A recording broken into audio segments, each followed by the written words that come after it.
Carlson, tonight, happy Friday. Human beings have been wondering about unexplained lights in the night sky since the first Neanderthal cooked an ocelot over a campfire and looked up. But in our age, in the modern age, fascination with UFOs really began in the summer of 1947. That's when a man called Mac Brazel found something very weird on his ranch in Corona, New Mexico. That's about 85 miles northwest of Roswell. Suspecting it might be debris from outer space, Brazel dutifully brought the pieces to a nearby military base. The next day, the base issued a press release confirming that the material was in fact from a flying disc, a flying saucer.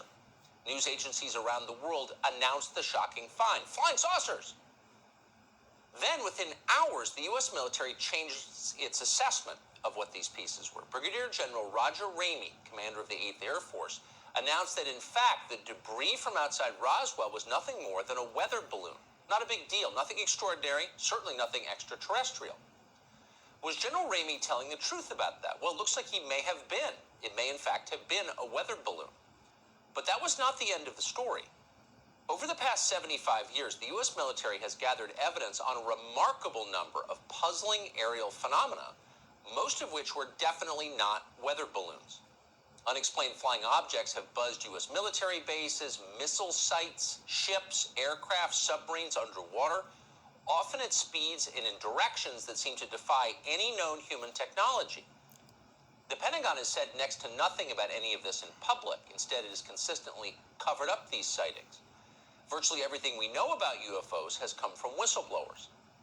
By the time this show launched nearly 5 years ago, it was clear there was definitely something very odd going on in the skies above us.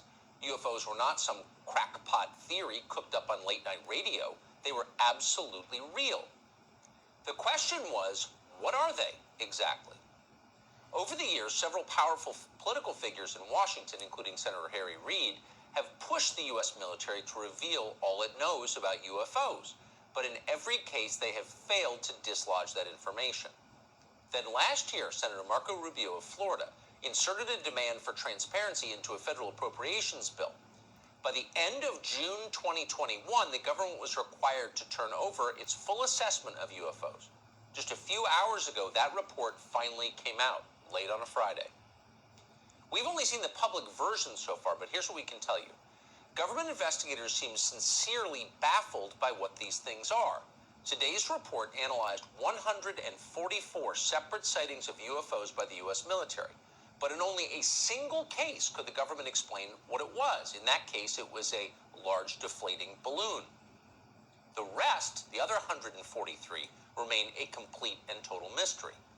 So the most sophisticated military in the world has no idea what these things are or even how they move from place to place. Some of these aircraft, the report says, quote, appeared to remain stationary in winds aloft, move against the wind, maneuver abruptly, or move at considerable speed, all without discernible means of propulsion. So we do know that no government in the world possesses anything like this. No technology like this exists that we know of.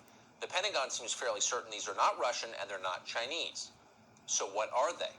The report doesn't say. It notes only the obvious. UFOs, quote, clearly pose a safety of flight issue and may pose a challenge to U.S. national security, end quote.